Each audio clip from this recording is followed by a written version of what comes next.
Raise your hand if you feel like being selfish is a bad thing.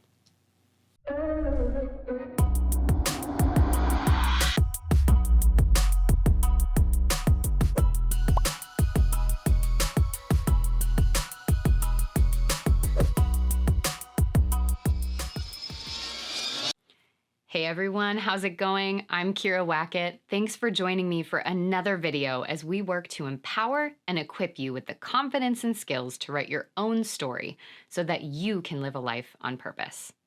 Today, we're going to be talking about what it means to be selfish and why this is actually the best thing that we can do to show up for ourselves and the world around us. I work with clients all the time who constantly focus on supporting others. Anytime the suggestion is made to engage in any self-care, say no to someone else's request, or factor them into the storyline of their lives in any way, they push back with aggressive labels and fears such as, oh no, I'm not selfish, or people will think I'm self-absorbed, or I don't want people to think I don't care about them. Or most commonly, but think about blank. A person or experience or situation they've concluded is worse off or more deserving than themselves. The belief is deeply embedded in their brains. They can't put themselves first even for a moment because it would go against their values, their beliefs. They want to be generous, kind, compassionate people. They believe in showing up for others. And they've been taught that ultimately this is the only way that we can prove that, is losing ourselves in the giving to other people. And I get it. I understand we're all trying to do what we can to be the best versions of ourselves. No one's faulting us for that. But is losing ourselves in the process of taking care of everyone else the only way to do it? Unfortunately, we live in a world of binaries. Rather than seeing selfish as a concept that exists on a continuum, we see people as either or, selfless or selfish. But selfish, with the ish at the end, merely implies something like or approximate to. Can we consider the self? Can we factor the self in? Are we close to the self in a way that we're not hidden or unseen? In contrast, the idea of being selfless means without the self. Selfish is not synonymous with being self-absorbed. Selfish is not about making the whole world about you. Selfless is about making your life about everyone but you. Not only is it not possible, but it isn't helpful. And we have spent too many generations trying to force people, particularly women, people of color, and other minorities into this model of living to support those in positions of power. I want to assert the notion that being selfish isn't evil or unkind, and that it's time that we actually addressed these myths and misconceptions about what selfishness is and isn't. So let me make this point very clear. Your value is not dependent on taking care of other people. You are not a bad person if you take care of yourself, no matter what society or our culture tries to say otherwise. Taking care of our needs, nurturing our dreams, and getting clear on our why is important to be the best versions of ourselves and to have the greatest impact on the world around us. Sometimes it can't be about the other people in our lives. Sometimes we have to dare to dream of a world where we too are a factor. Because when we don't, we're setting examples to people around us that they too shouldn't put themselves first. And we reinforce to the people in our life not to expect to factor us in because we don't matter. And do you know what this breeds? Yes, resentment, shame, disconnection, and ultimately, burnout. The act of factoring you into your own life is not about saying that other people don't matter. It just means allowing space for you to count too. Have you ever heard the phrase, you can't pour from an empty cup? Well, as simple as it sounds, many of us keep trying to prove otherwise. So let's stop running that rat race. Accept that you can't live a life constantly in a state of doing and giving. It's not possible. It'd be more convenient for everyone else if you could, and you can't. It might be less scary than asserting yourself and facing rejection and judgment. It's still not possible. So what's the next step to letting go of these beliefs? to seeing selfish as necessary and something that's not only going to help you take care of yourself so that you feel less of that burnout, that anguish, that overwhelm, but also allow you to connect with people and show up for them in a better way, in a way that suits you, in a way that you can continue on without losing yourself and without cutting yourself off eventually from those people.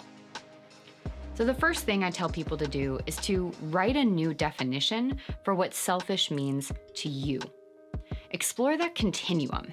Is there a way that you can be kind and generous and to give to others and yourself? Can you write a definition that allows you to see selfish as something that means taking care of the self and not losing sight of your drive or desire to take care of other people? I think a lot about my values here and how selfish, or making the choice to show up and take care of myself, is really about extending my values into the way that I show up for me, as well as the things that I do in the world. The second step is to write a declaration statement that says you too are important. Whether you say it aloud every day, write it on a sheet of paper so that you can see it when you walk out the door or you go to turn off your alarm, put it out into the world that you matter too. Part 3 is to then sit in the discomfort brought up by saying this and spending some time getting clear on the shame that's driving you to believe that your life is about giving everything to everyone else. Where did you learn this? Where has it been proven to be true for you? And what's happened when you didn't do this, so that we can understand the roots that your fear has, so we can start to dismantle them and write a more comprehensive and inclusive story that allows you to show up and play a bigger role. Next, I want you to focus on building a practice of taking small sits. This is what a meditation teacher told me to do when I first got into the idea of meditating.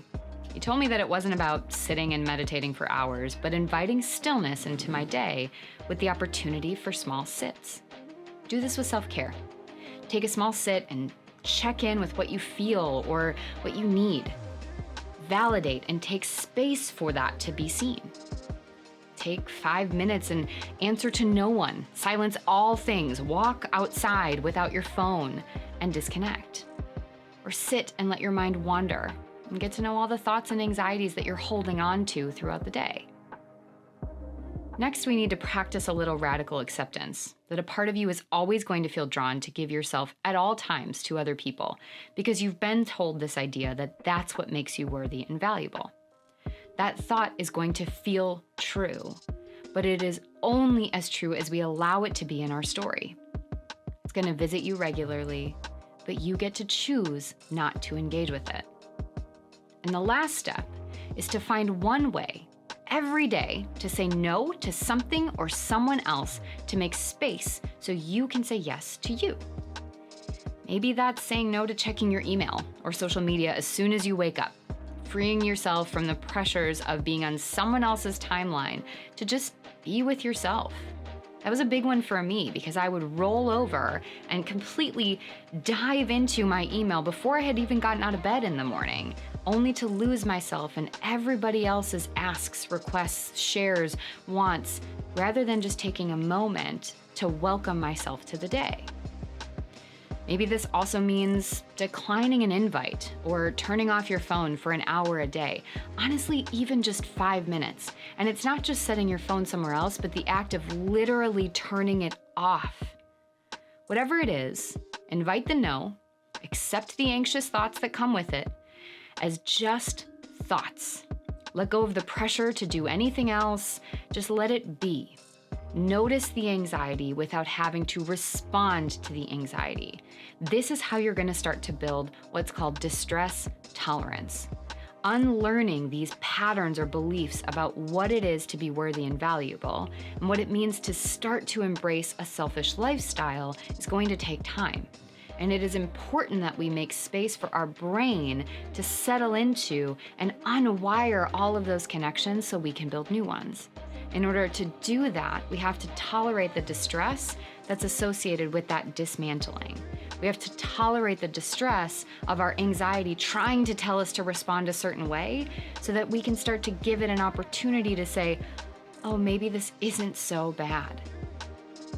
As you all know, writing things down and sharing them out loud is one of the best ways for all of us to increase our buy-in and to reinforce the work that we're doing here. So leave a comment below with your next steps, takeaways, or any questions and ideas that you have for me so that I can best support you in your journey to making more space for you.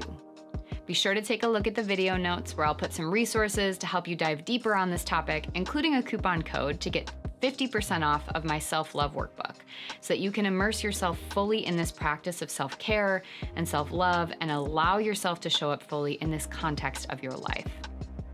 If you like what you're hearing, be sure to subscribe and save yourself the time and energy of having to check back for content. And instead, you're going to get an alert whenever there's new awesomeness to check out. And if you want to stay in the know on all the happenings of Adversity Rising, plus get exclusive content and specials that I don't share anywhere else, subscribe to my email list. I'll put a link in the show notes. Thank you for being here with me today. Remember, being selfish is not about saying that other people don't matter. It's about inviting yourself to come sit at the same table as everyone else. See you in the next video.